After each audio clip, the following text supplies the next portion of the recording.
situations right now that Melbourne and United are in. We're a level below, there's no doubt about that. The Southeast Melbourne Phoenix batter Melbourne United. Melbourne are in some sort of funk right now. We're in this fight right now. We're not playing well enough. There's losses and then there's bad losses. This is a bad loss because of the way you're playing. We're not good enough to win games right now, is the bottom line. In any professional landscape, you get an opportunity. When it's presented, are you ready? Cats are winners. They're on a bit of a roll now. We weathered storms, had great patches, and different guys had great patches in the game.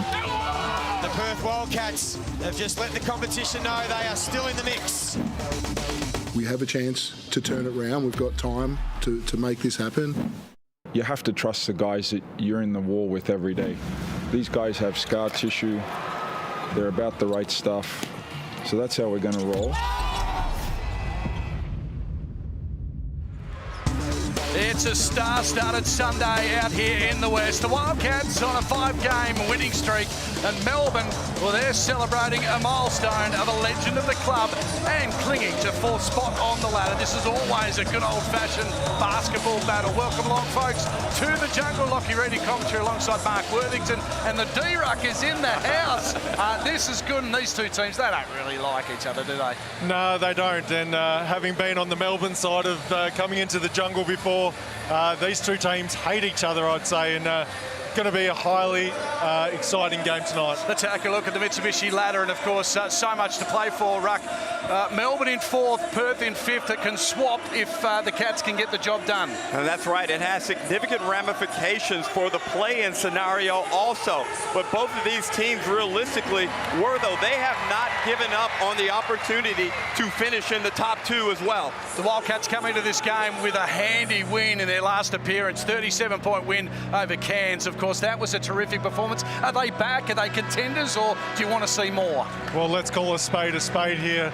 They were playing against the Cairns Taipans, who have given up more 30-point losses than any other team in the competition. They did play a good brand of basketball, though, the Wildcats. 29 assists in the last game, which is 12 up from their season average. You've got to enjoy that sort of type of play. And Melbourne United, of course, had quite an easy win as well, 32 points over Brisbane, Ruck. Well, they had a nice victory over here at Hoops Fest on Saturday night against Tasmania, and then they went and thumped Brisbane. But this is the true test. Are they going to be a tough playoff team? If they can come in here today, beat the Perth Wildcats, then they start to reclaim some of their title aspirations. We're inside the Jungle, and also inside the Jungle, going to do a terrific job this afternoon is Kelsey Brown. A couple of milestones we're celebrating tonight, Kels. Absolutely. We have 3 men in the building celebrating milestones. A shout out to Sunday Dent playing his 200th game, but a massive one for Michael Aylan, who breaks the record today for games officiated in the NBL with 950. He's our crew chief, and when I spoke up with him prior to the game, this is how he reflected on his milestone. It shows hard work pays off, basically. Half the people love us, half the people hate us. But 30 years, passing Ray's record today, all the early mornings, all the training sessions, all the video review, all the abuse, it sort of becomes worth it, hours away from home. So it's a nice recognition for just all the work that's been put in over a long, long time since 1996. Of course, he shares this game with one of the best to do it in Australian basketball. Chris Goulding comes into this illustrious list of 15 players to reach 500 games in the NBL. 18-year career so far, 3 NBL championships, and he's etched into history as one of the best shooters we've ever seen. And we think we will see a Chris Goulding 40 ball today. Oh, look, we hope so, because he likes playing here. There's no doubt about it. Chris loves the challenge of coming out west and putting on a show. 15th to reach 500, Ruck. Just simply a sensational player. A terrific superstar. He creates so much emotion amongst the fans. We love it. He's a champion and just truly has represented the NBL in the manner that a true superstar does. Didn't score last time he was here at RAC Arena. He'll be remembering that, though, when he'll get stuck into it early. You'd have to think there'll be some shots going up early from C. Goulding. Absolutely, and being a teammate of Chris for a number of years, the one thing I know is when he comes off a bad game, you can expect a really good follow-up game, and he'll come out gunner. Here we go, underway, packed packed house here in the jungle. First shot for Golding, and rolls around. I like that they run a set for him right away just to settle him down and allow his radar to get locked in. Even though he missed the shot, he can feel good about himself. Windler with it. They like to get it into this man's hands very early, and straight away, Big Joe scores for 2. Well, we've seen this time and time again by the Wildcats. They love running a play for JLA to get him into the game early. Some easy baskets down the other end for United. Edwards starting to find his rhythm again as Ben Henschel throws that one into the expensive seats, but Jesse Edwards was dominant in the first 6-7 rounds. Then he kind of fell asleep for a while, got benched in that one game coming off the loss over here in Perth. But now, lately, he started to show some really good signs again. So too is Walker. He's got the ball in his hands right now. Early in the game, 2 plays 2, Walker taking on Doolittle, and we'll put it in off the glass. Nice aggressive move from him. Well, Walker, once he gets his head down and shoulders towards the rim, he's super hard to stop, and his pace is the best thing about his game, and he's found his way in the last couple 2 games to get him back on track. So a miss down the end for the Wildcats. Henschel has been pretty good since he's been starting in the point position. Finn Delaney aggressive, no foul called. Joe Lualachul ends up with the ball in his hands. The hot hand of Pepper was unbelievable in their last appearance. 7 3-pointers, 20 points in 1 quarter. He's got the handles at the moment, looks to give it back to Joe, who's tall enough just to throw it in with a nice little looper. Pepper's ability to put the ball on the floor and create opportunities is very underrated. Got a quick, tight, compact handle, strong body, and good vision. Delaney will back in.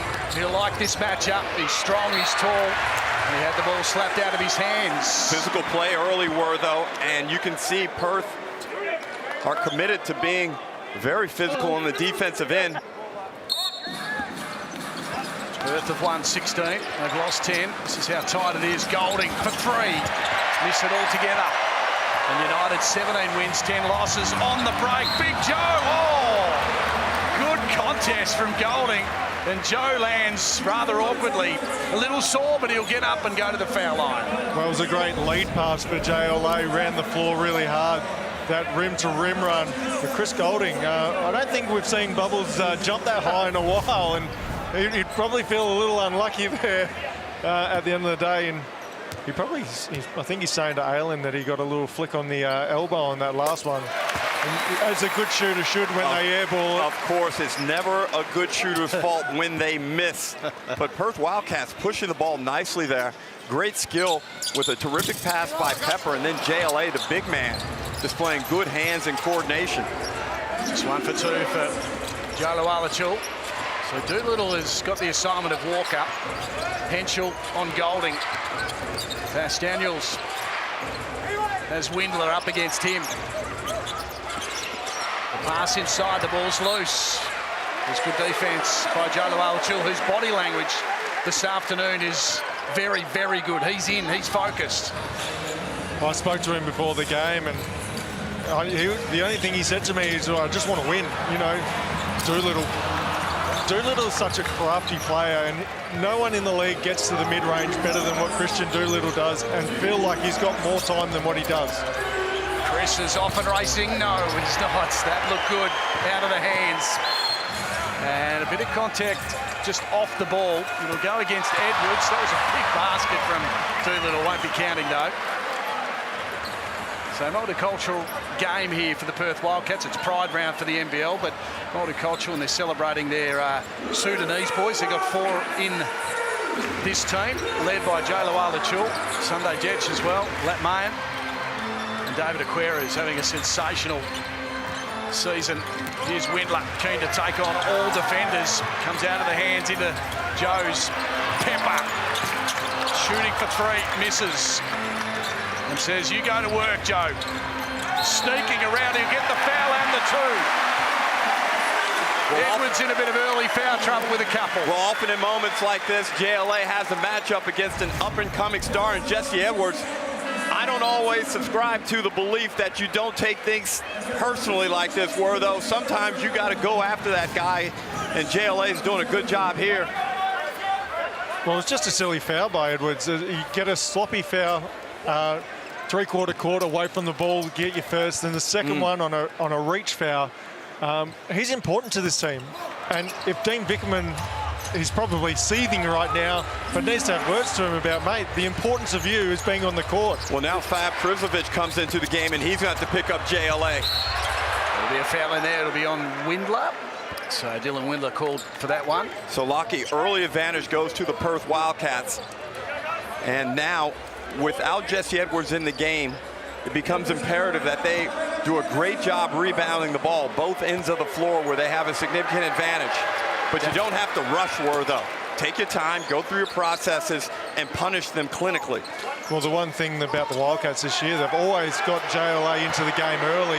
It's how do they keep him involved in it. And now with the matchup against Krizlovic, you don't need to take him off the dribble. You just need to get your nose on the rim.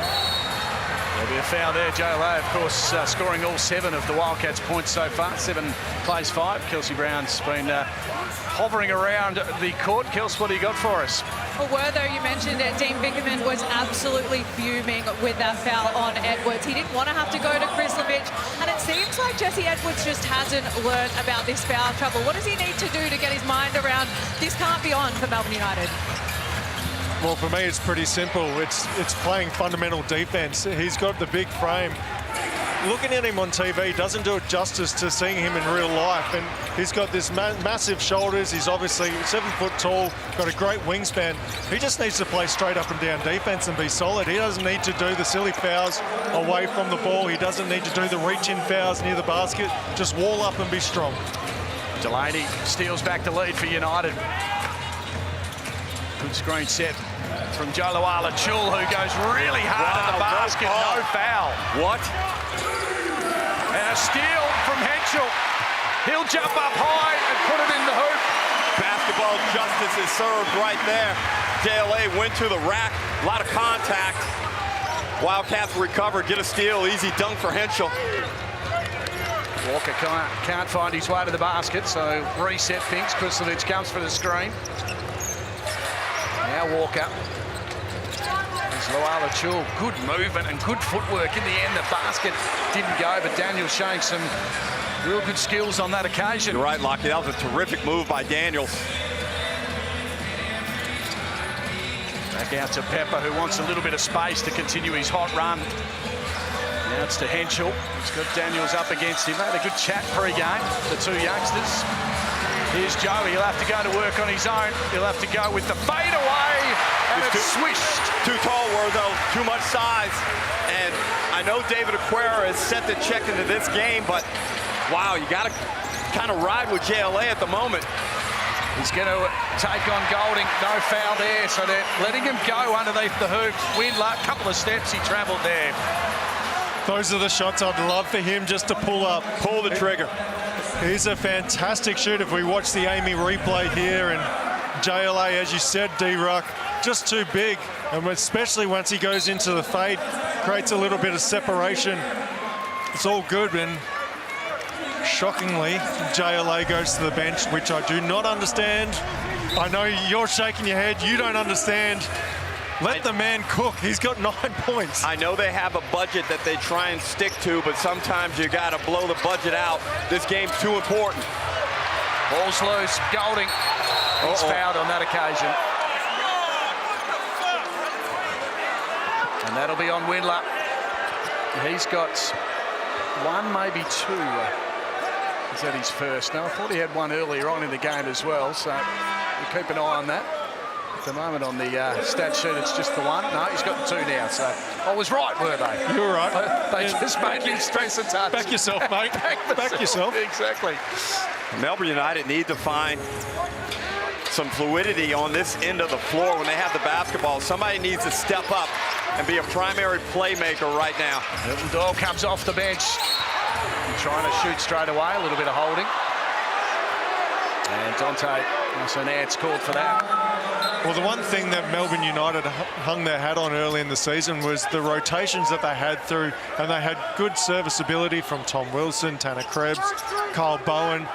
during this loss streak, they sort of tightened up their rotation a little bit more. So it's going to be interesting to see if these guys can get back in the flow.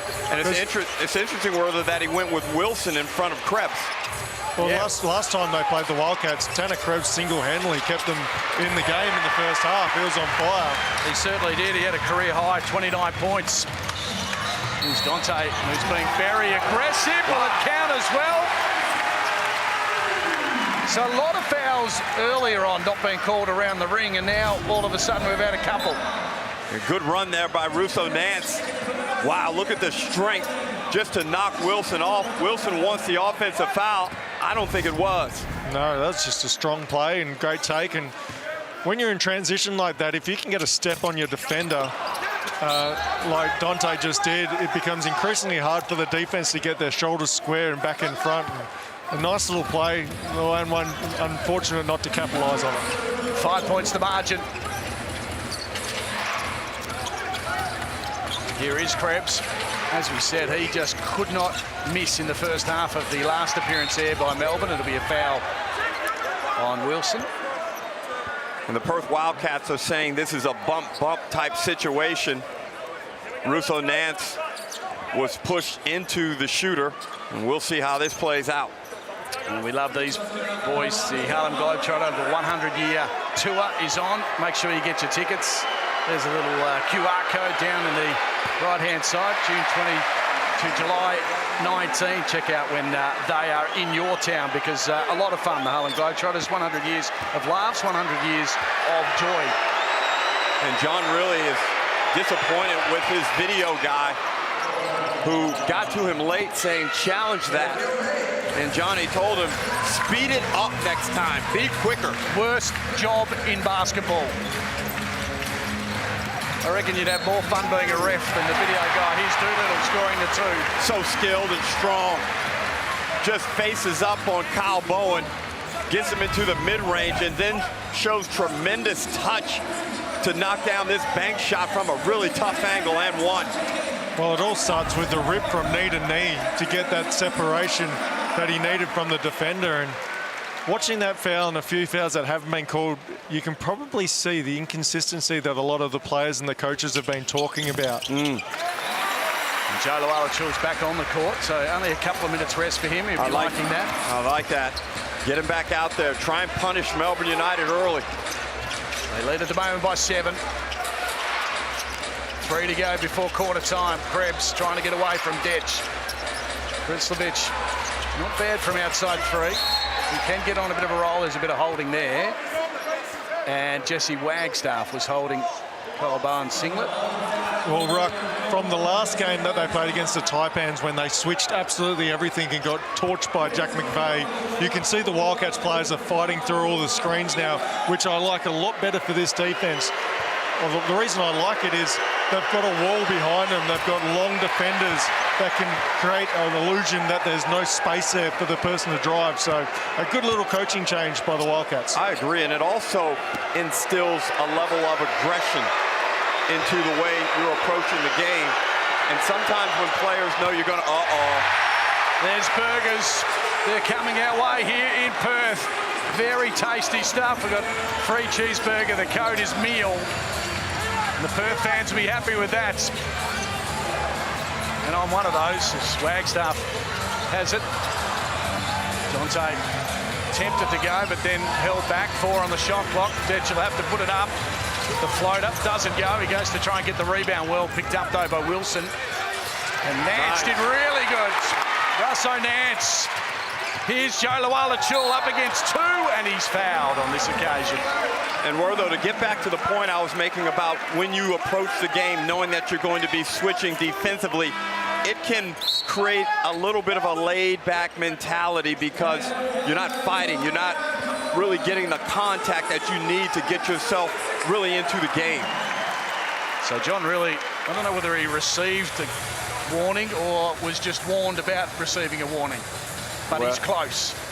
In trouble early. Well, he's into the game. Yeah, wait, there's nothing new here. This is your regular scheduled program where this happens every single game. So he rides the referees pretty hard. He wants something out of them. and he's not afraid to ask for it. It's a great in-house experience here inside the jungle, isn't it? I mean, the stadium looks magnificent. We've got a Scorchers final on later on this afternoon, and it is still packed here, and they put on some great entertainment. Of course, the dancers rock and roll, and here's Wilbur. Would you do this, were you a Heights fan? No, I'm pretty happy with my height, and that's about it. You will not get me to do that, but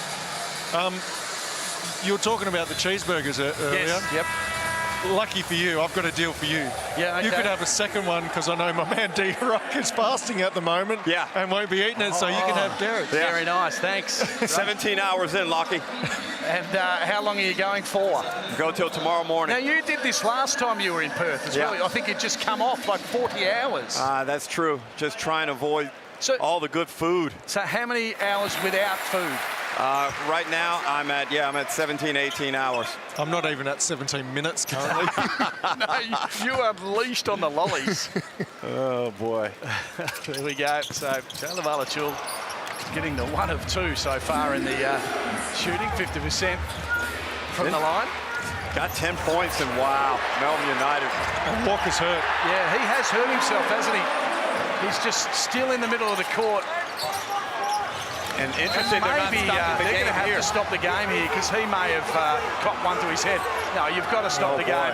John really is a bit angry, but now he has realised you have to stop the game for this. He is not looking good. So fingers crossed. He's just copped it to the side of his head, hasn't he? We might have a look on the Amy replay. He loses control of the ball, and he catches a couple of shots to the head, holding the right side of his face. Yeah, I'd like to see that just one more time. And I thought Doolittle actually got him on the opposite side. That's why I was thinking and maybe Walker will head straight to the change room and flexing his lower mandible, trying to get some mobility into it. Ooh. Anyway, he has gone into the room, so we'll keep you updated. Kels will be all over that. Courtside, in the corner. And a bit of holding on this occasion. It might go Wagstaff's way. Although Perth just have more energy right now. They're up and about more so than Melbourne United. Melbourne United need to get stimulated. They need to get aroused and get to this game. Down 8 already. Yeah, you're spot on there, mate. And it's all coming off the defensive end for me. They're getting deflections early. They're running in transition. They're getting great looks offensively.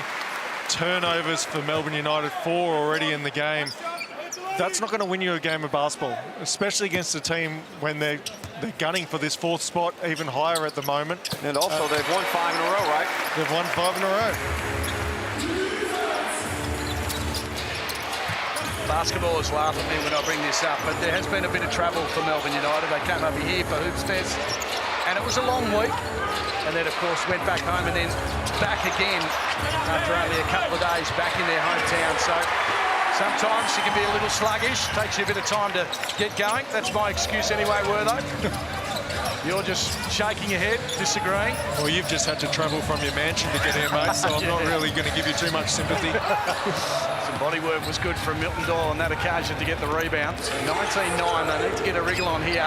The steals are really good. Defense is probably some of their best at the moment. The Wildcats stripped out of the hands of Golding.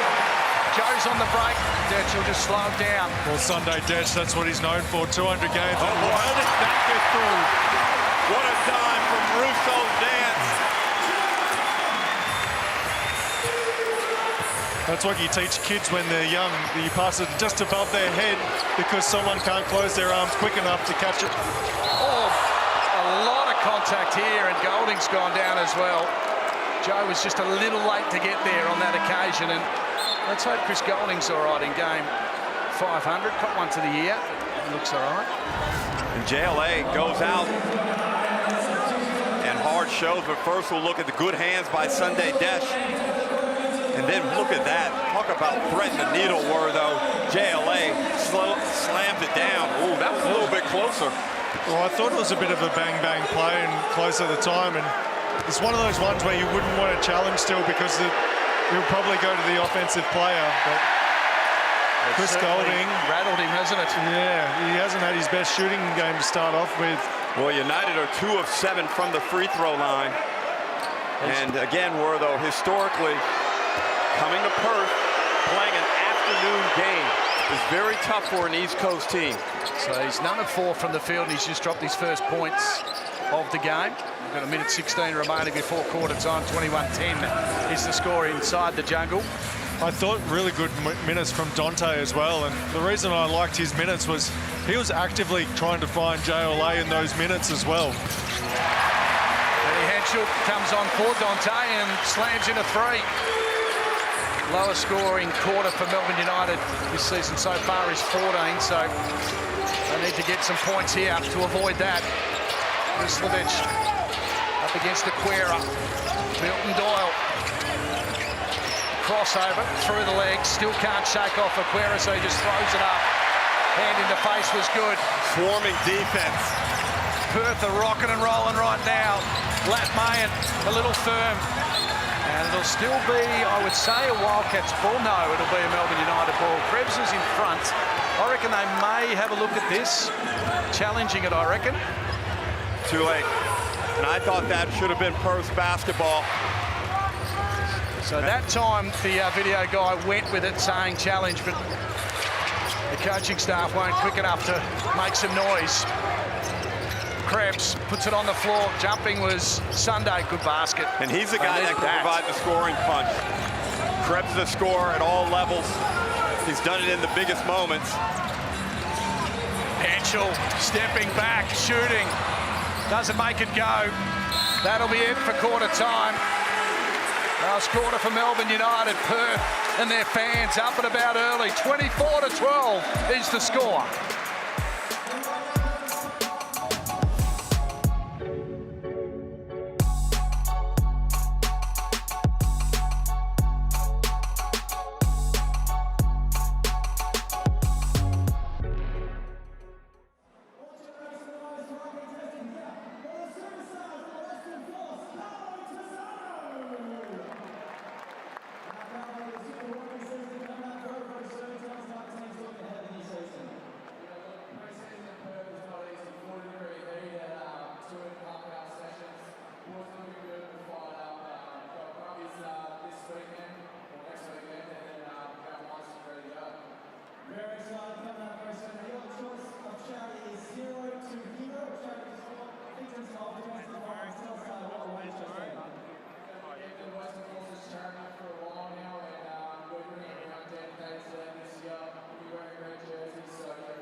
Welcome back to the jungle for Sunday afternoon hoops. We had Carlo Tizzano, Wallabies flanker, had a go at the celebrity shootout.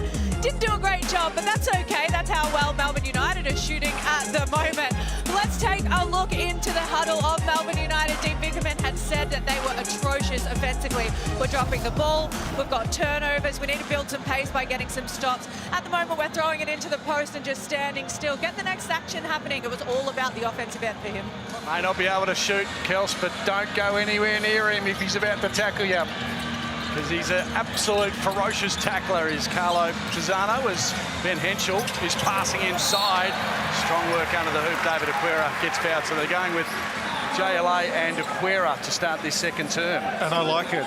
They're smashing them at the moment with energy and effort, and especially on the rebounding side of things as well, creating second chances. And how about the little drive-by by Kels on the shooting percentages of Melbourne United? Yeah, she's getting crafty with the commentary.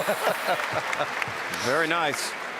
She was accurate, though. Yeah, 4 of 15 they were in that first quarter, their lowest scoring first quarter of the season. And though I really like the Wildcats' effort. And the problem for Melbourne United in this game right now, without Walker and with Edwards in foul trouble, they lose 2 components of athleticism. Walker horizontally, and Edwards vertically. Now he's got to make a big impact here without fouling in this quarter. And not to rub it in as well, that was, as Bowen hits a 2, that was United's lowest ever first quarter in their 27 games here in this venue. So let's hope they can get a wriggle on now. Ruck, you spoke about how there was no fluidity in what Melbourne United did, and it's only going to get worse with no Walker on the court. But give credit to the Perth Wildcats defense and what they were able to do. You talk about their energy and the effort. Sometimes it doesn't show up on the stat sheet, but deflections and the way that they were shutting down driving lanes was impressive. And Lockie, I think we could safely say that was the Wildcats' best defensive quarter of the season. Absolutely. They've improved defensively this year. They've had a couple of shockers, but I think overall they'd be pretty happy with their defensive efforts. And I think they recruited that way when all the news about Bryce and the departure there. I think they changed their mindset a touch and redirected themselves to become a little more defensive.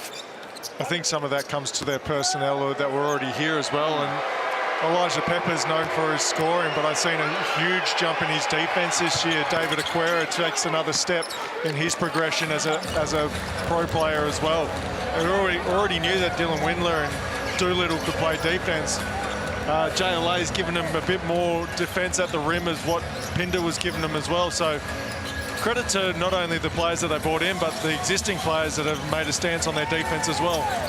Bit of a push off there. Jolawala-Chul is missing from outside. Someone left the door open on the west wing. D-Ruck on that one. Joel Bowen looking inside. Edwards there, Aquera is lining up on him. He backs in and just reaches over the top for a nice little 2. Nice move there. Timeout. Yeah. John really wants to stymie this little run. So back to 7 points, which is promising signs for the visitors. Tangerine timeout here in the West. The scorers so far, Jolawala-Chul has 12 points to his name. Great start, 5 of 9 from the field. And looking down the board, pretty even spread for Melbourne United. Kelsey Brown, this is a really good thing. The Rhinos are a basketball team, 4 Sudanese boys part of the Wildcat squad. And Chelsea, you've got the coach of the Rhinos team who can tell us a bit more about it. Absolutely, you can. I'm with Garoma Dembali, the head coach of the Perth Rhinos. And for those people who are at home, guys, that don't know about the Perth Rhinos, can you tell us a little bit about what they do? Yeah, so the origin is from the South Sudanese community. It's an organisation that just compete, and it's growth and development on the court and off the court, but it's kind of grown into something bigger, and we embrace our diversity. So that's pretty much, in a nutshell, that's what it is. We've got multicultural round today for the Perth Wildcats. How important is it to have that visibility on the floor? We've got 4 Sudanese players playing for the Perth Wildcats. How good is that for the members in the crowd watching that? It's big, especially for the young guys. Just being able to see that up close and personal on the TV. It's inspiring, but it also gives back to the community, especially with kids that are struggling with that, living in 2 worlds. That's what I feel like a lot of multicultural kids do, live in 2 worlds, back home and out here in Australia. So these guys are just role models and inspiration. That's really it, yeah. We absolutely love what you are doing. Thank you so much for your time and enjoy the game. No worries, thank you. Well done, Kels. Perth Rhinos run by Solomon Detch, who is the brother of Sunday, as there's a foul in there. And Jolawala-Chul was part of it, so grew up in the Perth Rhinos setup, so some promising signs there when Joe's part of it. I think that they're nice that we can have this game against Melbourne United, who were the originators of the multicultural round as well, and so a nice tip of the hat to them. And Duop Reith as well was a Perth Rhino, so some pretty handy players coming out of that little organisation. They might have beat my Australian team, I reckon. They may have, though, yes. So this has been a good little fight back for Melbourne. Perth were up and about. They got into double figures, that lead. Well, they've been able to get some stops and really putting the ball in the paint on the offensive end. Now they're off to a 8-1 start to this quarter.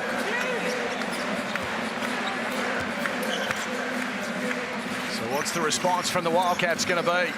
Pressure's immense from United. They've woken from their slumber. Henschel trying to clear a path for Pepper. Windle will have to probably do it himself. The top of the key, Pepper stepping away and shooting and missing. Lots of groans in the stands at the moment. They're frustrated, the fans. D-Ruck, I want to see Dylan Windler get a little bit more aggressive on the offensive end. I think he's had a really passive start to this game. A few chances for him to pull the trigger and just hasn't done it yet. Another 2 as well. They're on a real roll here, Melbourne United, back to 3 points. And sometimes because Windler is so unselfish, he just kind of goes with the flow and doesn't really inject himself. He gets fouled there. And he's too talented not to hunt shots and seek playmaking opportunities. So earlier on in the game, Tyson Walker caught one to the head. He had to be taken into the rooms. And Kelsey Brown has got some news for us, Kels. Not great news. Still no signs of Tyson Walker out on the bench. I have no doubt he's getting checked by the medical staff. But I do have some positive news for Melbourne United on the injury front. Shea Ili, 6 weeks since he re-injured that hamstring. The great news is he's back into training. He looks good, and there is a slight chance that he may suit up for Melbourne United against New Zealand on Friday night. So that's a massive inclusion for Melbourne United. He's the reigning Defensive Player of the Year. He's huge for them. If we can see Shea Ili back into this lineup, does that change things massively for United, Derek? Not massively. Not massively. Not massively. No, okay. He will help, no doubt, but they've got some other things they've got to fix up. This man started to get himself going, although that dunk didn't finish, but he's getting a bit more aggressive. He drew a foul before on JLA to give him 2.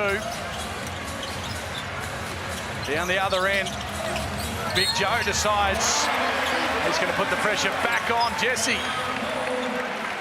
And that foul will be called on Kyle Bowen as JLA and Edwards just continue their battle. And look at that by Edwards, just try to stick it on him. And this is where JLA is slightly more developed than Edwards. Out on the perimeter, he can face up, put it on the deck, and go both ways against you. And he's off to a really good start now with 13 points. When you say both ways, you mean right and righter? He can get left, but then he wants to come back to his right. Chris Anstey once told me that his left arm is strictly there for balance only. So it's 10-2 at the moment in this second term. And Joe Luala-Chul sits down. Melbourne United wanted to sub. Ball was in though, so Golding can't come on. Well, Jesse Edwards is just starting to get going here, and they've gone with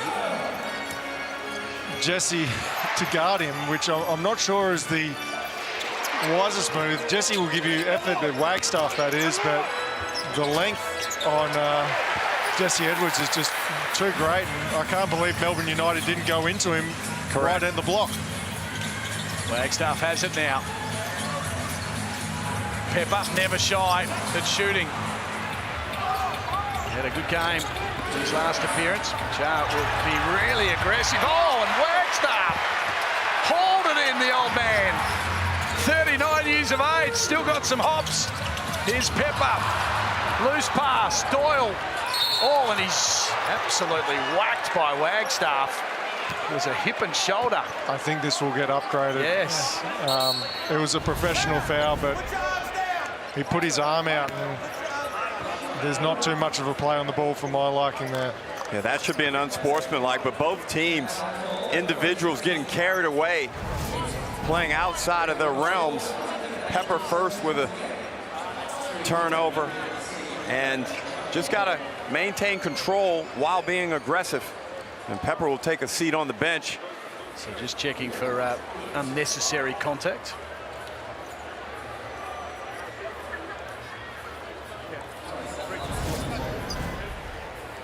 Here we go again. Normal foul. Normal foul. For Wagstaff. I cannot believe that's a normal foul. It appears that they are not as strict on that anymore. Yes. I thought you were about compared to like 5 years ago. Yeah. It seems like they've loosened that up. My understanding is as soon as you put your arm out in an arm bar, there's no play on the ball there. So Jesse Edwards is sitting down. And it's come off a Wildcat, so it'll be a United ball. This Perth coaching staff, they got 3 guys standing up. They are very animated. Their Fitbit would be going off the chart right now. Doyle sneaks it round the corner. Klisovic. Oh, Windler tapped it straight back into the hands of Cole Bowen, and Jesse Wagstaff with a block, his first in 17 years of basketball. United have been so careless with the basketball, though. Just unable to get into a lot of good offensive sets again. They need more clean passes. So many deflections, so many disrupted offensive possessions due to poor passing. Well, one of my questions coming into this game is what sort of player will we get in Milton Doyle today? And with Walker down, no Shaili, he's been resorted to the backup point guard of this team. An import known for big moments, but they need more than a big moment from him. They need a big game from him at this stage. 3 points to margin. So Nance will shoot. They really haven't gone inside over the last couple of possessions, Perth. They're just shooting from outside. Nash Daniels. Klisovic will shoot for 3 and nails it. Good play there by Daniels. We're all tied up. Shows nice poise. Just probing the baseline. Finds Klisovic. Here's Doolittle. Loose pass. So Nance back to Doolittle. Passing inside, and Wagstaff will get the foul drawn on him. Worthell, only 3 points for the Wildcats in over 5 minutes of this second quarter. And I know JLA has 2 fouls, but I got to get him out there. He's a veteran. You got to know how to play with 2.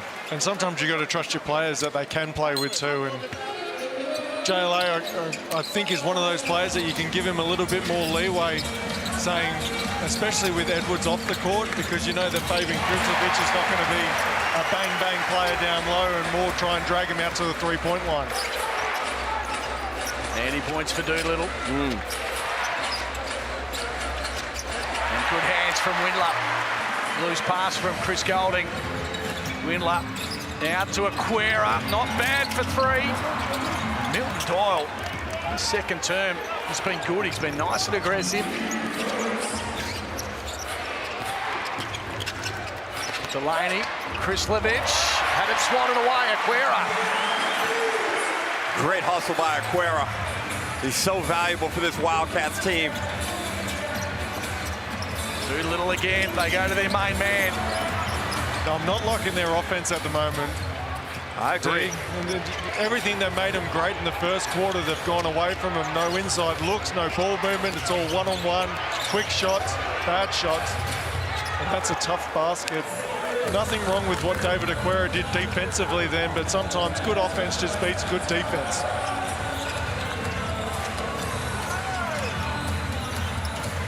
So we're all tied up again. Second term's been terrific after a sluggish start for Melbourne United. Windler's going to have to shoot this. He's a long way out, Dylan Windler. But it does not matter. And he gets clapped by Golding.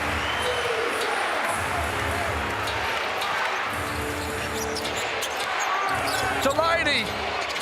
Things are revving up. Aquera blocks it. Klisovic strong. Out he goes, Daniels. Can't make it go. Kreslevich again, using the big frame to his advantage. Then a loose pass again. 2 in a row for Golding. Detch passes. Aquera won't make the 2, but he'll get the foul and go to the line. What an exciting phase of play. We look at the Amy replay. Windler gets this in a late shot clock situation. Excellent defense from Golding, but wow, Windler steps back, splashes a logo 3, gets props from Golding. Woo! That was a big basket, and at least a little bit of energy from both teams. Kreslevich was very good down one end. Tangerine timeout. Well, Melbourne United have picked up their defense. They're much more physical and engaged now, executing much better, pushing Perth out of their sets, making things a lot more difficult on the offensive end for the Wildcats. 32-29 is the score. JLA still leading the way with 14 points to his name and 6 to Milton Doyle. He is top point scorer along with Jesse Edwards for Melbourne United. Here's the standings at the moment. Mitsubishi Ladder and Perth right now sit in 4th position with their 17 wins and 10 losses. That, of course, is if it pans out like this at the end of the game. And Werther, looking at that ladder, we've got a couple of interesting scenarios. One, who's going to get that 6th spot? The top 5 are locked in. All that needs to be determined amongst the top 5 is how they finish. But Melbourne and Perth have a legitimate shot of finishing in the top 2. Southeast Melbourne have really tough games coming up at Perth and at Adelaide, I believe. Lockie? You're all over it, D-Ruck. Nice to have you here too. What time did you fly in? Flew in this morning, fly out after the game, Lockie. Right. Fly in, fly out, baby. Okay. He's the FIFO worker at the NBL. Yeah. I love it. Well, if you look at the next 4 games for both these clubs, Perth have got Southeast Melbourne, which will be a good barometer of where they are for their top 2 aspirations. Oh, I think you kind of understated that one, but yeah, that would be a fantastic game. Illawarra, Cairns and Brisbane to follow. So you get that. Melbourne United, they've got New Zealand, who Sam Menenga missing for 6 days. Oh, dear me! A flying fin! Don't worry what I have to say. Just put the replay of that up again. That was incredible from Delaney. Flushed it. We'll go to Kelsey Brown in a minute. And that's just as I said, Werther. He will go left, but he's always looking to get back right. There'll be a foul there. Kelsey, you're listening into Melbourne United in the last timeouts. Derek Rocco, you mentioned it. Dean Vickerman was much happier with their defensive effort, but on the offensive end, he'll be happy with that from Finn. He spoke about finishing around the rim. He said, we're taking it, faking it, we're giving Aquera a piece of it. Let's just go straight in, and Finn Delaney definitely did that. Well, Delaney looked back at Windler after he dunked it. He said, you didn't see my prime when I was at New Zealand. I did this on the regular. Well, of course, the NBL has teamed up with Disney Plus to give you a chance to win one of 10 12-month Disney Plus standard subscriptions. Simply download the free NBL app via the QR code or at the nbl.com.au/app and follow the prompts to enter. It's that easy, as the margin still sits at 4 here inside the jungle. 2:14 remaining before half-time. Well, to me, Dean, I think the turnovers is the one that would be hurting Dean Vickerman the most. And you could see in multiple passages after those turnovers in the second quarter that his face was about as red as the Wildcats uniform. And he was ready to blow at some stage. It'll be a United ball. So it was 10 points at quarter time. We've got it back to 4 here inside the jungle for Melbourne United. Well, another sloppy possession by the Wildcats, and it's been a theme in this second quarter. They need a bit more ball movement, a bit more player movement, especially if they're going to get JLA in these one-on-one situations. There's Delaney again. He gets pushed. Great job by Finn Delaney, recognizing his team needs someone else to step up on the offensive end and give them some boost. And we saw that dunk before. He's knocked down a 3, and right there he does a good job of exploiting the gap in the defense. John really calls the TO. He certainly does. So 4 points, Tangerine timeout. Perth, of course, chasing 6 in a row, 6 wins in a row, give themselves a chance of getting the top 4. And we're celebrating a couple of milestones here this afternoon. Chris Golding is celebrating game 500, but a man who is reffing and has done a magnificent job for many, many years is Michael Aylan, and he is now on 950 games. Let's listen in to Kelsey's chat pre-game with him. You shared the court with some greats. LeBron James, you've officiated overseas, internationally. Is there one that stands out for you, a game or a moment across your time? Oh, look, they all blur into the one game now, but of course the gold medal game is significant. Beijing, when the regime team came back, my son loves the fact that I'm on the documentary, I'm the first play. So, I've always coined that here I am with $250 million worth of an athlete. There's a 50-cent referee from Nuttawatting on the floor. So I look at that. I've been very, very privileged to be in some wonderful tournaments, had some amazing experience, refereed some amazing players, games, situations. And for that, I've had a front row seat. Absolutely. New record for Michael Aylan in the NBL. He referees game 950 right now. He takes over from Ray Hunt, who held the record since he retired in the 2020 or 2012 Grand Final Series. Of course, that was the game that Sean Redditch blocked CJ Bruton to force it into a game 3, and we saw a block from Jess tonight, so that's probably the sort of time difference of blocks for Jesse. And I'm being a little... It's nice to see Ray Hunt actually here to recognise Michael Aylan, and 950 games doesn't happen by accident, from gold medal games to multiple ref of the year, and for my liking, he's probably had his best season as an official this year, and when you're at your best is when you don't get noticed, and he's done a lot of games and not been noticed this year. Once again, they have to go to Doolittle. We were right behind that, and the big Doom gets some handy points for Perth. Well, nothing like getting 2 looks from 3 in the same possession. Pros are likely to knock one of them down. Edwards with the handoff. Into it goes to Delaney. Big boards from JLA, an important patch here. Melbourne have done all the work to bring themselves into the game. They can't let Perth get on a roll here, and they won't, because Doyle steals it out of the hands of JLA, puts it on the floor, takes it to the rack, scores amongst 2. Terrific move by Milton Doyle. Finishes through traffic and a lot of contact. Melbourne United hanging around. 3 points that margin. Fans getting involved. Big crowd in the house. Doolittle from the elbow. Rarely misses. Good patience, good poise by Doolittle, and doesn't get sped up at all during the game. Finds his spot better than anyone in the NBL. A chance here for United. Time ticking away. 3, 2 on the clock. Has to put it up. Doyle took a long time. Oh, and he still nails it. Milton the Magnificent makes it just a 2-point game at halftime. He knew what he was doing. I thought he'd run out of time. Big time shot by Doyle. That's what he does. And Doyle has come up big in this second quarter for Melbourne United. Going into the break, he's got 11 points. 3 big ones there to give them momentum. That was a good finish to a big half. Kelsey's with Dylan Windler. Hey, Dylan, that was a clunky half from Melbourne United on the offensive end, but you guys can't seem to capitalise off that. How do you make changes in that second half? Yeah, it's a physical game. Both teams are getting away with a lot of fouls at this point, so just got to learn to play through it and just continue to try to get to our offense, not let the physicality, get in our way. Talk about the physicality. Is there something that you can do to handle that a little bit more? Yeah, just bring it back to them. I mean, I think just fighting, down low, trying to get O boards, pushing them into screens, and just make sure we're up in the ball on defense. Thanks for your time. Yeah, appreciate it. A massive half here in the jungle. 40 for the Wildcats, plays 38 to Melbourne United. It is a physical contest. Don't go anywhere. The boys will be back to break down the Hungry Jacks halftime highlights right after this.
Half-time here inside the jungle, and welcome back to the Hungry Jacks NBL. Joe Wildcats was a shining light for the Perth Wildcats, in particular in that first term. He had 10 to quarter time. He's got 14 for the game so far. But after a bright start, Perth Wildcats couldn't hold on because Melbourne United, Derek Rucker, worked their way back into the game, and it's just 2 points. They did a great job in that second quarter in lifting their defensive intensity and really eating away at the Perth Wildcats' offensive efficiency. Neither team are shooting it well from the three-point line. But Melbourne United, actually, if they can look after the basketball a little bit better, they'll be in a really good position in this second half coming up. Absolutely, and I think it all comes down to the energy and the effort that we saw. Perth Wildcats came with it in the first quarter. Melbourne United came with it in the second quarter. There's no fault that there's only 2 points between these two teams. We just need to see who's going to be more consistent over the 40 minutes. Joe Wildcats, of course, had a great start to this game. As I said, 14 points to date.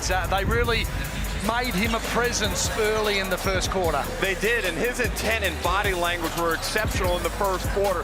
He picked up that second foul, and John really elected to put him on the bench for a while to save him for the second half. But I thought Edwards did a really good job after Joe had put him in a lot of trouble early on in terms of his fouls.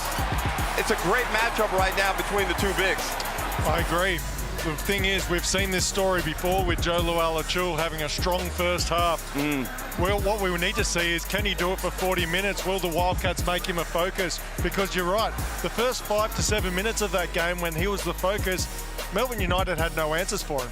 Blackmall's looking after us there as we take a look at his 14 points, 5 of 9 from the field. He does get to the free throw line a fair bit. Milton Doyle, of course, finished the half with a sensational three-pointer, but I thought his second term probably changed the momentum of the game. He was the one that got Melbourne going. Well, he's made his name in this competition as a big-time scorer and a guy that can get hot. While he may not always have consistency, there's no doubting his courage and his willingness to make plays when his team needs it most. And they needed it most there in the second quarter. He came up with 11 big points. He was good on the defensive end. I thought he just gave them a bit of force, a bit of tempo that they had lacked in the first quarter. Yeah, I agree. I thought the first quarter he was nowhere to be seen, but that second quarter, Walker goes out of the game. They need someone else to step up. Chris Goulding not having a great game. Milton Doyle, he steps up to the plate, makes a huge three-pointer on the halftime buzzer and gets Melbourne within 2. So there is concern for Tyson Walker. We'll keep you updated. He copped one to the head, and we haven't seen him since early in the first term. Of course, plenty of basketball over this weekend, and this sort of Brisbane-Illawarra game is going to be an interesting one. Well, it means a lot. Illawarra trying to chase down that 6th spot. I showed you that live ladder before, and it's wide open between them, New Zealand, and Tasmania. And, well, the Bullets aren't exactly setting the world on fire at the moment, so if the Hawks are serious about being a play-in team, they should handle their business in Brisbane tomorrow night. Absolutely. The door's been left open for Illawarra. Injuries to New Zealand, injuries to Tasmania. There's no excuse for Illawarra. They're the reigning champs. They need to be able to walk through that door. Time will tell if they can or not. All right, let's take a break. 40-38 is the score, and of course we're celebrating a huge milestone. Chris Goulding is playing game 500. We're hoping for a big second half from CG 43.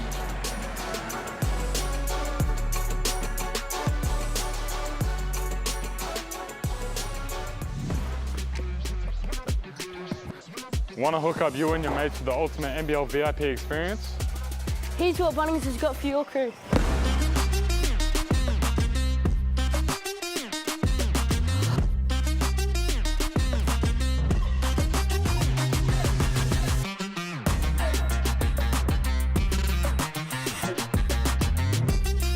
To hook up you and 4 mates, enter now.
Welcome to the Chris Goulding Show. 50 points.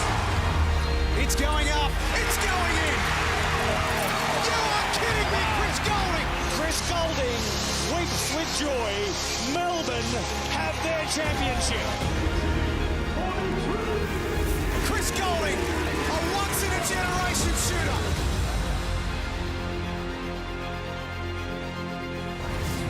Superstar of our competition, 15th player to reach 500 games, third all-time in 3 points made. And of course, we don't forget those games. The 50-point game against the Kings, he had 9 3-pointers and 46 points against the Perth Wildcats, 25 points in 7 minutes of basketball.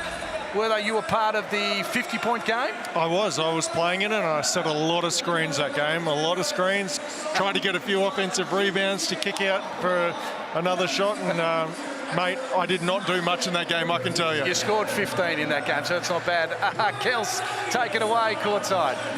Yes, I've got an update on Tyson Walker. We saw that nasty collision in that first quarter. He went out and he got assessed. The good news is he passed the concussion test well. It is a jaw issue, what I'm hearing, but he was out on court towards the end of the second term. He is back out on court at the moment as well. I doubt we will see him in the second quarter just with the body language we've seen from Melbourne United. However, good news that it is not a concussion, just a jaw issue at the moment for Tyson Walker. Good on you, Kels. Looking at that replay, it doesn't look like he copped it on that side, so it must have been pretty firm contact on the one side. Yeah, that created some type of structural shift where he felt the pain on the other side, but I'm glad it's not the concussion, and hopefully it's not too severe a knock to that lower mandible. Did you ever get a concussion during your career, Rock? Oh, yeah, were though. See, my head was too fat. There's not enough upstairs for me to get a concussion. All right, so a little bit of a turnover there for Melbourne United. 2 points to margin. We're back into it here in the second half. Pepper.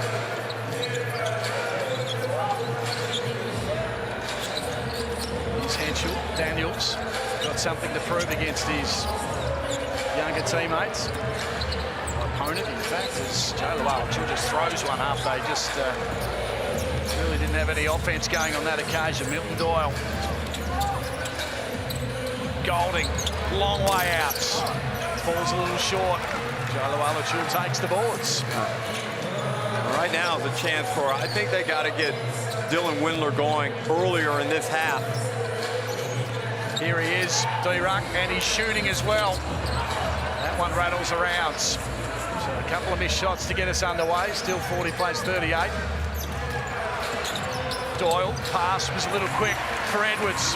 Now it's 4 on 3. Pepper, the pass was cut off. It's ugly at the moment. And that one's tipped out of court by Pepper. This is not a great start to the second term. Can we just rewind? Let's do it all over again. Well, sloppy passes all around, and this is not going to win you too many basketball games come to the pointy end of the season for both teams to be able to look after the ball, make good decisions as Milton Doyle fires away again. The Wildcats need to get a good possession here, get some ball movement, some player movement, and then find a way to get the ball to JLA in the post at the end of the possession. This is where you need that little crafty point guard, although in the end, Windler just shoots again from a long way out. And again, it's a one-pass possession by the Wildcats. We'll wait. Something inspirational's coming, I hope. Edwards backing in, Doolittle trying to match up on him, and it rolls out. So we've travelled 2 minutes without a score on the board for either team. Henschel can try and change that. JLA, yes. Finally something to cheer about. Nice action there by Henschel. Does a good job with his timing coming off that pick and roll. JLA finally breaks the drought in this second half. Well, good things happen when you get an open side with JLA and anyone in a pick and roll, because there's no defense to load up against him on the other side. So finding a way into that action more regularly for the Wildcats is a winning formula for them. We're going to challenge this one. JLA was quick to head to the bench. And is it no time? Wow, it's been a bad night for, or a bad afternoon for the Wildcats and their challenges. They've missed a couple, so JLA will have 3 fouls to his name. And Doyle misses and Doolittle celebrates.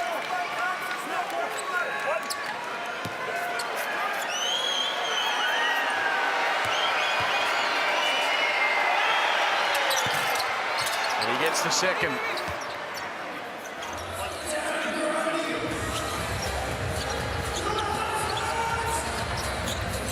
Doolittle, Henschel.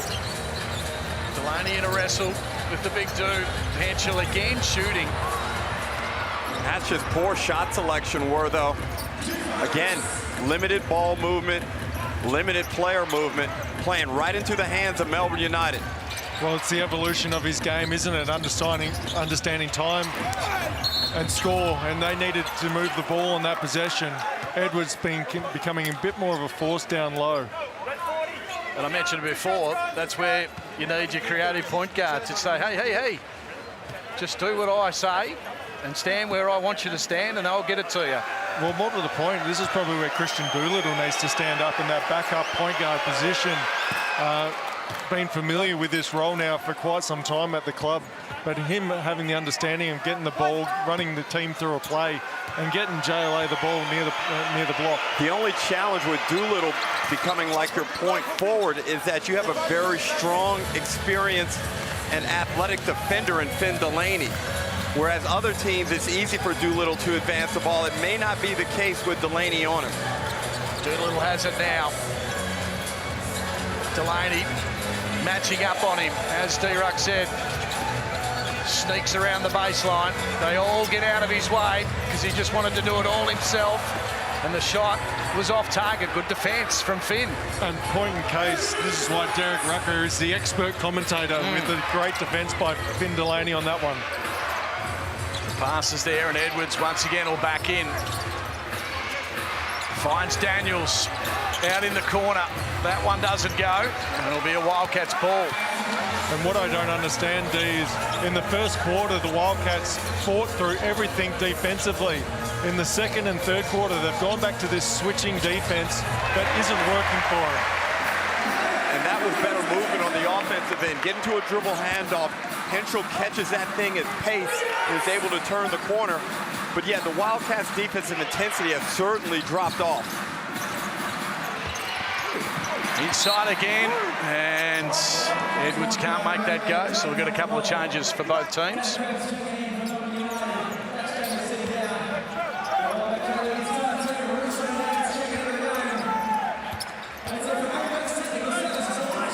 So 44-41.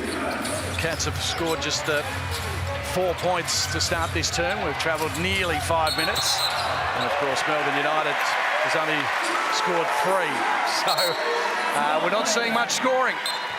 Well, Edwards caught that one. Had a tough time for a big man. Was trying to navigate through a couple of defenders.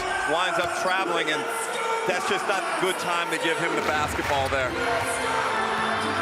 Heads up play by Dylan Windler as well, coming off the weak side, and he was the greatest threat, being Edwards coming off that dive, and made a nice play. Henschel in the corner again, misses. 3-point shots certainly not dropping for Perth. They're sitting at 16% at the moment, 20% for Melbourne United.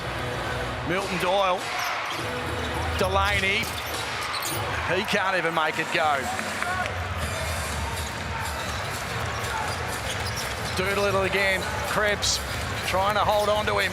The strong man plays strong basketball. You see the difference in just the physical size. Delaney's a much bigger defender than Krebs, and Doolittle realizes that and just goes right at Krebs' right shoulder. Well, what Delaney can do is absorb that first contact, whereas Krebs is not made like that. Doyle's basket misses. Having a bit of a horror run now. Wildcats have made a change as well now, with Doolittle having the ball in hand a little bit more. The pass to Aquera, now to Henschel. Looking to hand it back to Aquera. He had to go with a floater from a long way out. That won't go. Just at the moment, it's not fourth playing fifth. Small sort of teams further down the ladder. Well, this is what happens comes finals times as well. It becomes a bit more of a grind and more defensive stand than an offensive stand. So this is not a bad thing for either team. While it's not aesthetically pleasing to the basketball viewer's eye, learning to win these games is really important for both clubs. Here's Doolittle, and they did that well. He rolled off his screen, got free, and put Delaney under pressure. So that's going to be the key when Doolittle sees Delaney as his defender. Move away from the ball. See if you can get Delaney in a help situation, force a closeout situation, then you can exploit it. Hungry Jack's NBL Ignite Cup, presented by Disney Plus, is headed to the Gold Coast. Head to nbl.com.au/Ignite Cup for all the updates, including the ladder, as we edge closer to crowning the inaugural Ignite Cup winner. Of course, that they will take home $400,000, 60% going direct to the players. You got a little stat too, you throw a couple around. And this is a shout out to my former coach, Brian Gorgian, who is now the most winningest coach in Australian sport, with his 587th win. From 860 games coached in the NBL since 1988, surpassing Wayne Bennett, who's won 586. So shout out to the GOAT and Gorge and what he's doing. And a side note to that, shout out to our NBL Now mate, Andrew Parkinson, over in California at the moment with Greg Gorgian watching this game. There you go. NBL Facts looking after us with that stat as well. There's Doolittle. Stops, props, and little short. Sunday Detch will grab hold of it, and then he lost it out of his hands. 48-41 the score, 7 points the margin. We've travelled now 6.5 minutes in this third term. Wilson, Cole Bowen, a couple of the reserves coming in to try and inspire United. This man's not a reserve though, he's grabbing hold of the ball. Wilson was aggressive, just couldn't make it land, and then Aquera's headed it straight into the hands of Windler. And I said earlier in this quarter that Perth's intensity had dropped off from the first quarter, but they've picked it up again now. Pass to Detch. Krebs did well to slow him down. Sunday, rebound by Aquera. And he scores a two. He is happy. having a superb season coming off the bench, David Aquera. And he and Tom Wilson were in a boxing match in the paint as that shot went up. And we look at the Amy replay. Sunday Depth is going to work, and Wilson just couldn't combat Aquera's size. Gets that old board, flexes in front of the Red Army, says, you know what's up. 48-41. Now it's 50-41. On the big screen, 14 points for Doolittle. Jalawala Chul also up there as one of the leading scorers. He's got 16. Milton Doyle on the 12 and Jesse Edwards on 8.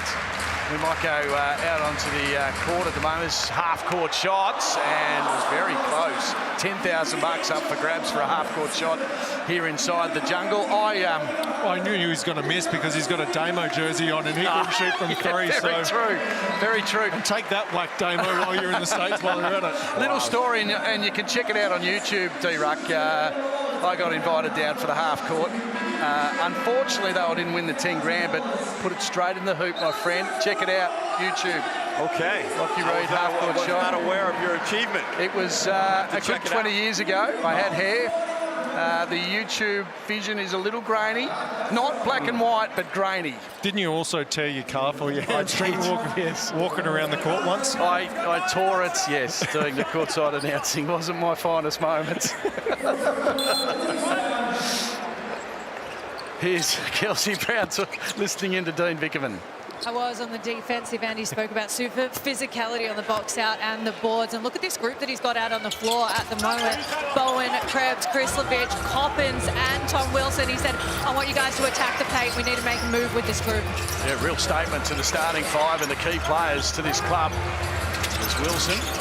Misses his basket, chases it down though. That's the intensity they want. Krebs, we know he can get going. Krislovic was tempted, the pass though.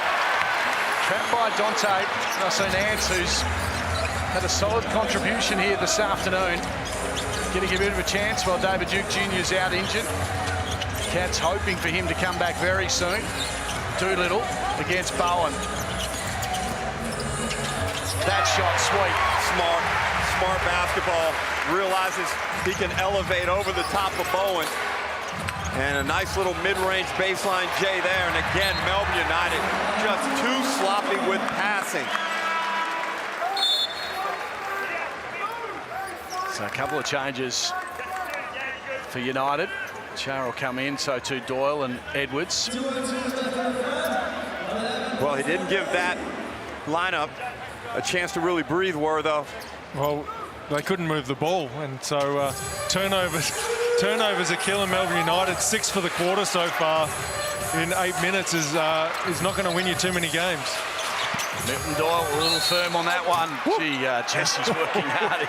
He nearly rammed that in the hoop as well. Lucky, he's got great length, and he's got a nose for the ball. That's what he's got. Well, he's also got 11 rebounds already, dominating in that category. Still 11 points. Here's Doyle. Got Doolittle for company. Wants to look to the post. Aquera trying to steal it out of Edwards' hands and stop him going to the basket, and that time some body contact. So we talked about that slump that Edwards went through. One of the other things that happened is teams got to see him for a second and possibly a third time, and they decided we're going to play exceptionally rough with this guy and see if he can play under control, see if he can play without fouling. Well, Aquera did all the right things by pushing him out and didn't really need to foul. If Edwards is going to make a play a foot off the box, then let him have it. And you don't need to reach in and get a silly foul on that one. They'll go again, you would think, to Doolittle. He's their man at the moment in this third term. Bowen has him, reaching him, no foul called, and Doolittle's body is just so strong. He couldn't make the basket though. Windler through his hands, Coppendale looks to hand it to his big man, who puts it on the floor and draws another foul. And I don't know why the closeout was so tight. just give a gap to Edwards, try and cut him off when he puts that ball on the deck, and now he'll go to the line to shoot 2. Melbourne United need all of these easy points that are available to them because scoring is very difficult in this game. Certainly is. A third foul for David Aquera. Joe Wildcats also has the 3 for the Perth Wildcats.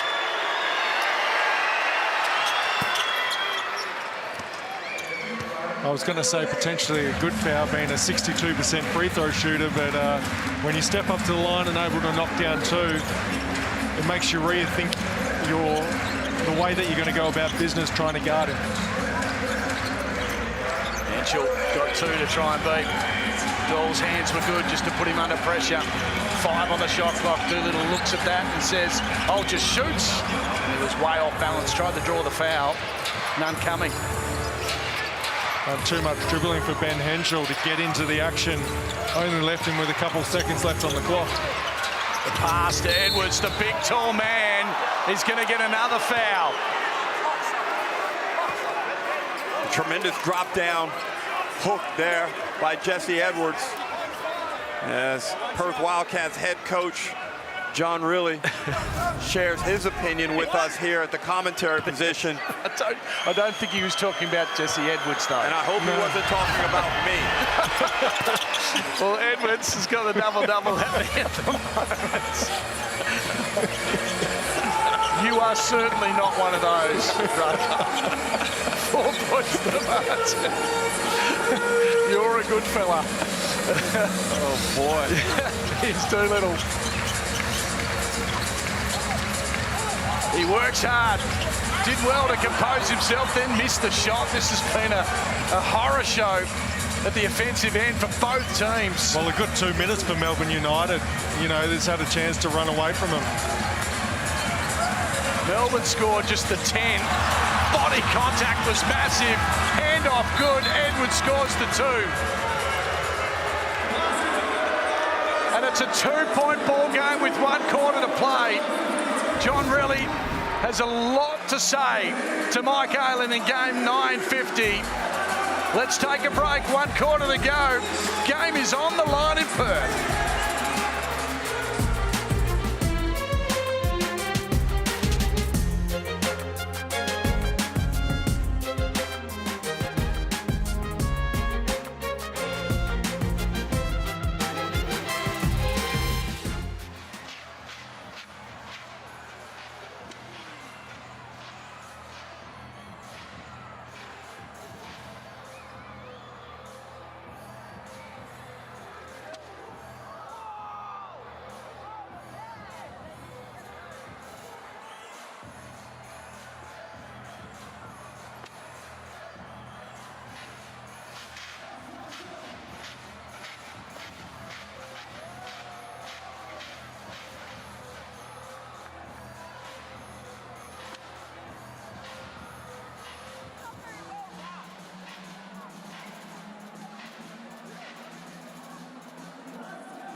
contest between these two teams never disappoints, and today is no different. It's Sunday afternoon hoops and the Hungry Jacks NBL, and we're back in the jungle. 52 for the Perth Wildcats, plays 50 for Melbourne United. And Derek, I have to ask you, Milton Doyle, is he the man in this last quarter? 8 minutes so far, 12 points. Tyson Walker is out of this game. Is he the man? Well, Milton Doyle is a guy that loves these types of moments. Gets two to start the fourth, but Doyle's made his name, as I've stated before, by being a big game and big moment player. And I like his approach, though. His intent has been really good as he finishes with an easy two. Well, I think it's Milton Doyle, and it's also on Finn Delaney, and the aggression that he showed come second quarter onwards as well. So between those are the two guys that Melbourne United should be riding home on this one. The pass to Joe Lualachul doesn't go. This is the lowest scoring game to three-quarter time this season, just 102 points. 12 points each team in that third term. We've started a little better on this occasion. Ja will drop the free, so this is a better start. And Melbourne United back in the leads. They were down double figures, got to 11 during that third term. And Perth have been in the lead for 28 minutes of this game. Perth had a big lead of 14 points. That's game high. Henschel, Wagstaff, steps around the defender. Can't make it go. And Derek, we spoke about same story. JLA prominent in the first half. Hardly anything in the second quarter, third quarter again. No score for United's. JLA looking behind, decides I might as well just take it. Finger roll goods. That's a terrific move by JLA in transition. Big bucket there for the Wildcats. Still be a United ball. This feels like a playoff game. Yeah, crowd's really getting involved now, isn't it? Great crowd, great energy from both teams. Yes, it's low scoring, but this is what playoff basketball is like. There is no easy baskets. There's no easy getting through anyone at this stage. And the shooting is kind of symbolic of the defensive intensity. The Wildcats are 3 of 21 from deep, and United are 4 of 19. Jesse Wagstaff having a bit of a break. He provides just the essential energy, doesn't he, at certain times in the game. He's not far away from being 40 years of age. Who's the oldest player, D-Ruck, to ever play in the NBL? Oh, that's a good question. Can I go with Leroy Loggins? Oh, he's top 3, but he's not the top one. Can I go Tony Ronaldson? Tony Ronaldson, no, he's not in the top 8. That's an unnecessary dig. We're trying to be serious here. Pepper. Hand in the face, couldn't make it. He played 1,000 games, he surely. Yeah, he started young though. Yeah, he was 17, 18-year-old when he started. Didn't go to college, did he?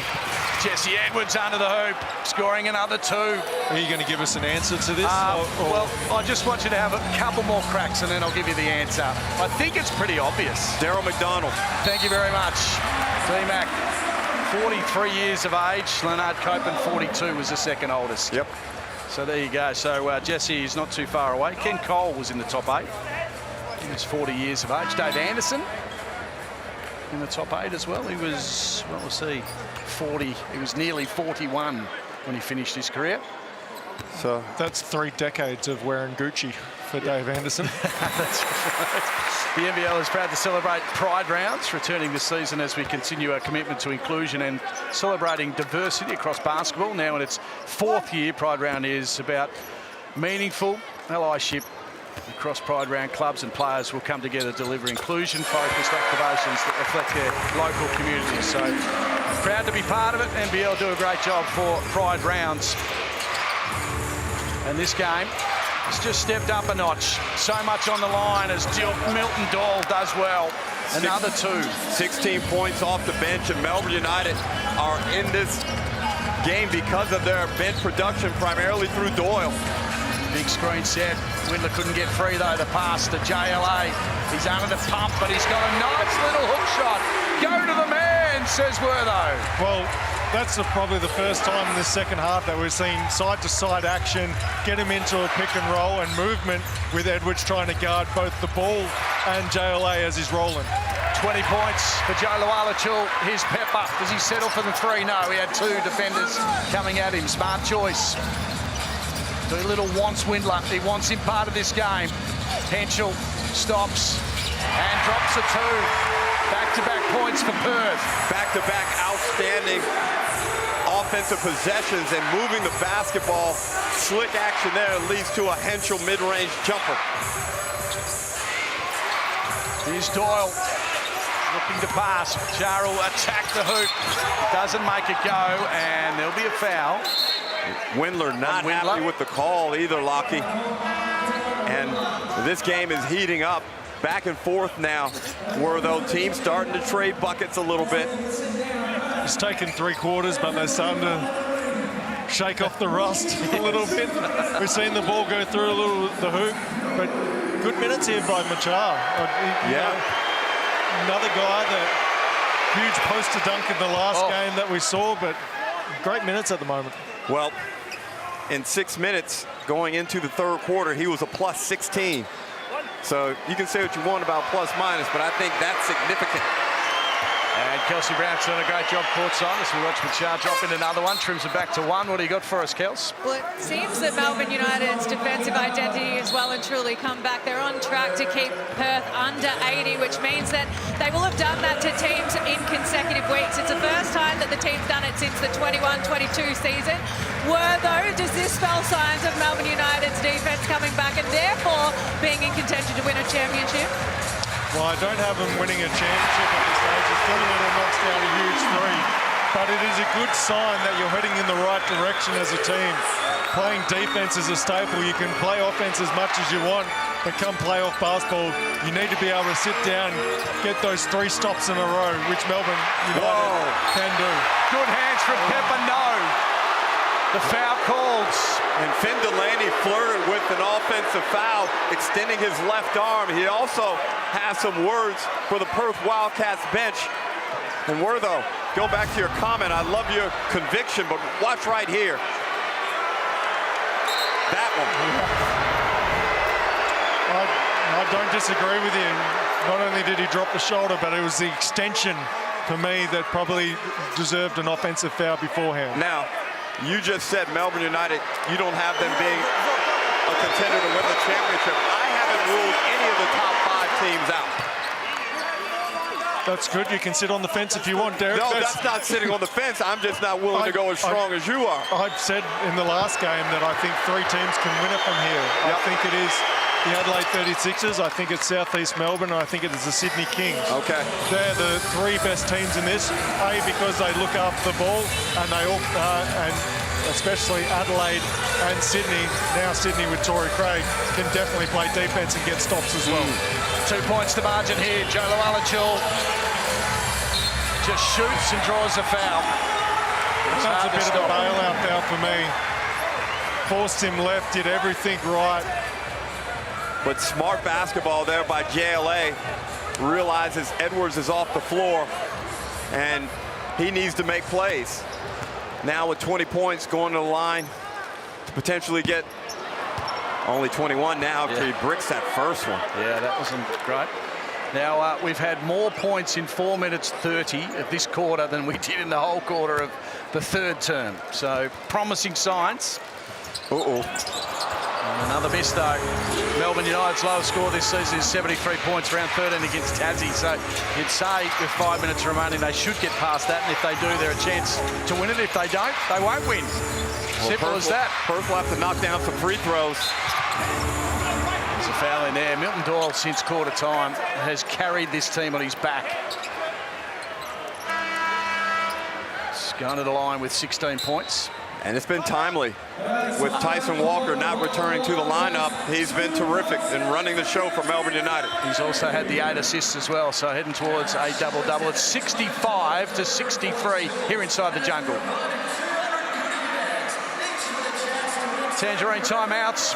Spread of the scorers here. Joe Lualichul with 20 points. He leads the game. 19 for Christian Doolittle, 13 for Benny Henschel. And looking across the page to Melbourne United, Jesse Edwards, 17-16 to Milton Doyle at 65-63. Yeah, the one that stands out for me, Ruck, is Elijah Pepper. And it's one thing to have a really good game like he did last time, but to be able to follow it up and have that second game as a follow-up and to be on a donut at the moment. I know he'll probably be feeling a little bit antsy when the ball touches his hands on the offensive end. Well, you got to be able to come back off the highs of a big-time game, a career high, and you've got to regulate yourself and come out and give a solid performance. And right now, none of 4 from 3. His defense has been solid, though, but now he's got to finish strong.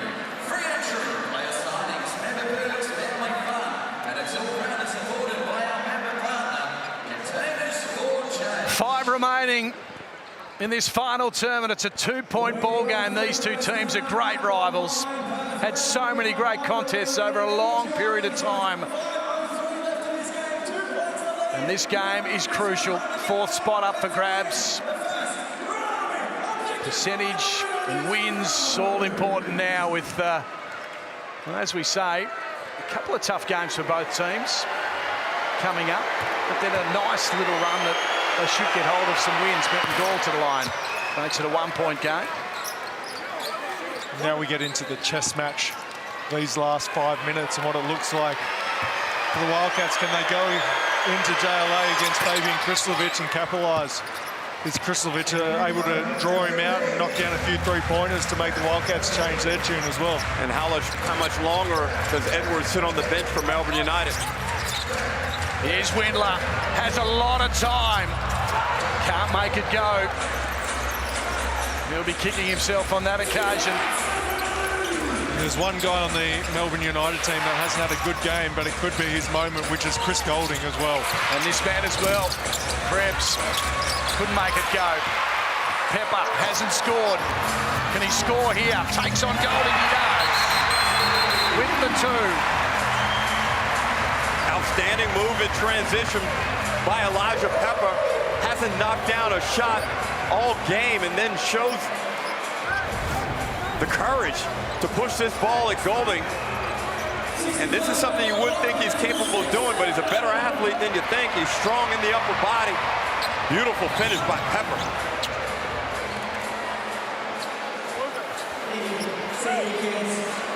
Some foul trouble for Benny Henschel. He's got the 4. Melbourne United, not too bad. I think Edwards with the 3. I've got to put the glasses on again, mate, because it is a little blurry there. In fact, Edwards only has the 2. It's Cole Bowen who has the... and when are you going to bring Edwards back in the game if you're Dean Vickerman? 30 seconds ago, I probably would have. He's been a monster in the second half, and they need that sort of presence on the front of the rim, but it's not only on the offensive end, it's on the defensive end. Any straight line drives, here's the last resort as far as defense goes, and can change shots. Krislovic, no Tyson Walker for Melbourne. He started the game but copped one and has a jaw injury. Here's Finn Delaney, off balance, couldn't make it go. Slipped his way through the key on that occasion. Outstanding defense by JLA, didn't get sucked in to try and block. And here comes Edwards, as we called Derek. The pass to JLA, and there'll be a foul, bit of a holding foul. Krislovic was behind him, so timely that Edwards returns.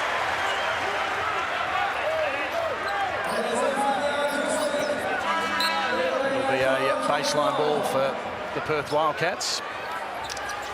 And Edwards does return. And along with Machar as well, who I believe deserves to be in at the moment. He's been a bit of a game changer for them. Here's Doolittle and Delaney. They've had a great tussle all night. JLA, big rebound and another 2. He's got 22. To go with 3 offensive boards, 10 boards in total, and he's been determined right from the tip. Milton Doyle, a little short on the shot. 4 points Wildcats. Doolittle. Henschel will look for JLA again. Pressure was good from Edwards, and Windler read it nicely, sneaking through the baseline, drew the foul. Well, it's the energy and the effort on the offensive board by the Wildcats that is the difference at the moment. Tied just a couple of minutes ago. They've hit the boards hard. First JLA, now Dylan Windler getting himself to the line.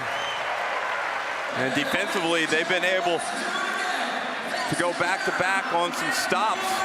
And that's really vital. If we come down the final 3 minutes of this tight game. Morteen magic moment. This is great. Thanks to Morteen for supporting us. Well, we're always going to have a magic moment. And guys, here it is. I think you know what's coming. This was right before half-time. And Doyle just said, yeah, I can do it from the Bunnings sign, which would sell Morteen as well, I reckon, Bunnings. That's a deep shot, but we know he loved that little side step from right to left. Milton Doyle. The Morteen magic moment. Yeah. That was magic, but I feel bad for Finn Delaney and that poster dunk that he did earlier in the game. Was only, we didn't run that one because you were talking over the top of it, and we didn't, you know, get overexcited about it because you were telling some story. Okay. I didn't tell a story. I was doing the schedule. Is that what you were doing? All right. Well, there were two Morteen magic moments. That one we'll show, and we'll show Finn Delaney at the end, maybe. We've got 4 points to margin, 3:19 remaining in this game. So much to play for. Fourth position up for grabs. While we've got 3 minutes here, as a former teammate of Chris Goulding, kudos to him for 500 games. This is a guy that was a DP at the Brisbane Bullets, had to come to the Perth Wildcats, went to the Gold Coast Blaze, didn't get much time there either, got a chance by Chris Anstey with the Melbourne Tigers at the time, and has turned into the face of the franchise and for the league for a long period of time. And shout out to Chris Goulding and everything that he's been able to do. You will not find anyone that has worked harder on his shot and his game than what Chris Goulding has done. So congratulations, mate, and all the best with still so many more games to come for him. Well done, Werther. Let's head to Kelsey Brown courtside. Here he is, Chris Goulding. Yeah, Chris Goulding went to the paint, but it was drawn up for him. They want to get him some better looks on the outside. They're going to their Milestone man down the stretch. No surprises, though. I reckon he can turn it on. So we'll have a bit of a chat here. We might see on the Amy replay. Michael Aylan's got it all under control. Game 950. So upgrade here potentially. There's good defense on that occasion. And then, yeah, Windler, is it, who just came in a little aggressively? That doesn't look like it warrants an upgrade. Looked like he just reached in, grabbed his arms. So pause. The fans have really turned out. This has been impressive. Well, as I said earlier on, that we've got a Perth Scorchers cricket final coming up in a little over an hour or so, and there's, I'd have to say, 12,500 in the house. Yeah, there's over 12,000 people here, which is fantastic, and just shows the support that the West Australian faithful have for the Wildcats, and they're getting one hell of a game, a close game at that. It's been a battle, and all these free throws that Melbourne United get the opportunity to knock down. They got to take advantage of them. 22 of 29 now from the free throw line. Here we go. 4 points. Doolittle is trying to get the ball. Windler to Henschel. Might have to go himself with 6 on the shot clock. Forced the defender in the air. He did that pretty well. It was a nice little sidestep to get his shot away. And he'll go to the line. He's spewing that he couldn't finish the play. Well, that was a nice move. Showed the ball, cross step, got under the defender, created contact from Edwards. And that will be number 3 on Edwards. Henschel goes to the line to shoot 2. Very poised move there, Werther. Very poised, and it all came off the back of Finn Delaney denying Christian Doolittle the ball. They wanted Doolittle to be able to execute the offense, and he took away that capability that left the ball into Ben Henschel. And we know at times it can be a bit of a crapshoot of what's going to happen when Ben Henschel gets to run the offense, but in that occasion, made a nice little play, a heads-up play to get to the foul line. Here's Delaney to Doyle.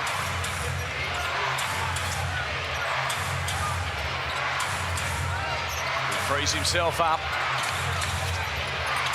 Gets the shot away, and it'll be a Wildcats ball. Now, it's interesting that JLA hard showed on that ball screen, and Melbourne United didn't have the quick drop-down passing action prepared. We rarely see that type of hard show when a big like Edwards is on the floor, Werther.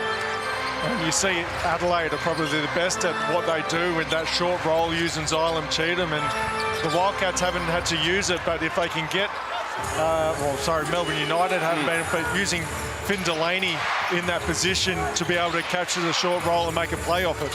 Here is Delaney. The pass to Edwards was off balance. Wow. Can't make that go. He'll get the boards back though. Golding. Little firm. Milton Doyle. This is big. Hits the three. 2-point ball game. Right at Doyle's wheelhouse as we look at the Amy replay. Golding has a good look from deep. Back iron, no good.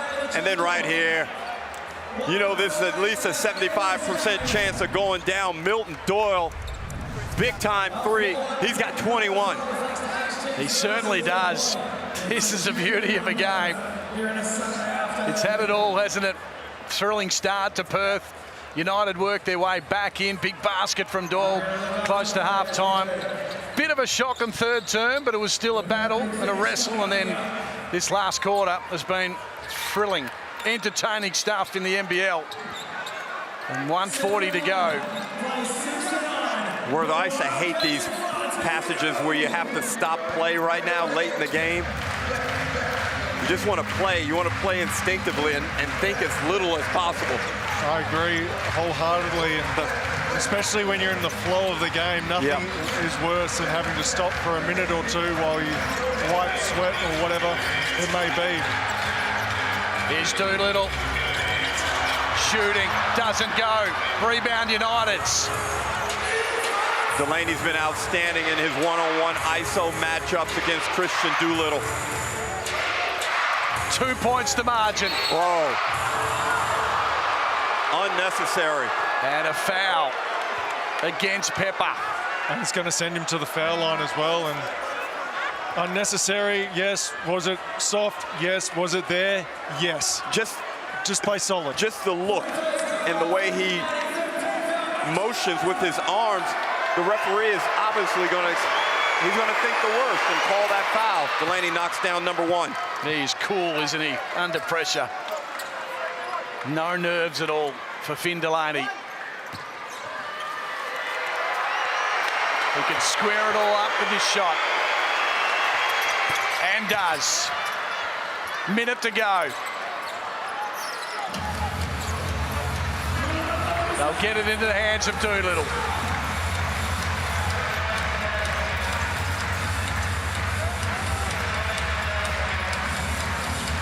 He sees an opening. The fadeaway off balance, tapped in by Joe Luala-Chul. Long arms. Listen to the roar. 12,500 in the house. Arch rivals going at it. Doyle, a man made for these moments. 6 on the shot clock. Steps back, right behind it. And he nails it. I just mentioned that's his shot. Sidestep, right to left, puts you to sleep, elevates, knocks down a huge three ball. United by 1. Henschel. Cats under pressure. They want to get it to Doolittle. 5 on the shot clock. Do has 2 to beat. He can't make it go. United get the ball. No, they don't. Finn Delaney, brilliant. Doyle, the pass forward. Krebs will grab it. United will steal victory. An inspirational last minute of basketball from the visitors. Sees United win by 1. Amazing scenes here at RAC Arena as Milton Doyle comes up big. Doolittle had a decent look at it, wasn't able to capitalize. Ball sprayed all over the floor, and of course Doyle comes up with it, releases Krebs down the floor. What a basketball game. Wow. Dearie me. Look at the desperation here. Pepper, but Finn Delaney just got there in time. And a heads-up play by Tanner Krebs as well to run the clock out. He could have taken the layup, which would have led to a timeout, but smart heads-up play by him, and We asked for Milton Doyle and Finn Delaney to step up. Milton stepped up on offense. Finn Delaney was huge on defense. Massive win by Melbourne United. Milton Doyle finishes with 24 points, 8 assists, 5 rebounds. A significant contribution considering where Melbourne United were positioned coming into this basketball game, and the loss of Tyson Walker. Jesse Edwards, our Foot Locker player of the game. Yeah, brilliant stuff from him. 18 points, 17 rebounds. United 1-point winners, 74-73.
Talk about Wildcats, JLA, Christian Doolittle.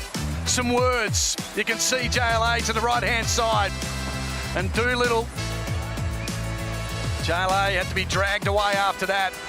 Back into the rooms he went. The team still out on court. In fact, they're just starting to move now. And then a push away of Dante Russo-Nance. So plenty of passion amongst the Wildcats, who lost by 1 point, 74-73, the final score.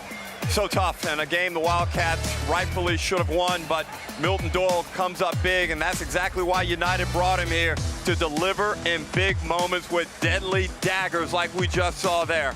That was the 4th 1-point loss for the Perth Wildcats at home this season, so they just can't get the job done against the real good teams. We are done here. A thrilling finish. Melbourne United winners by 1 point. A great game. The NBL continues to deliver.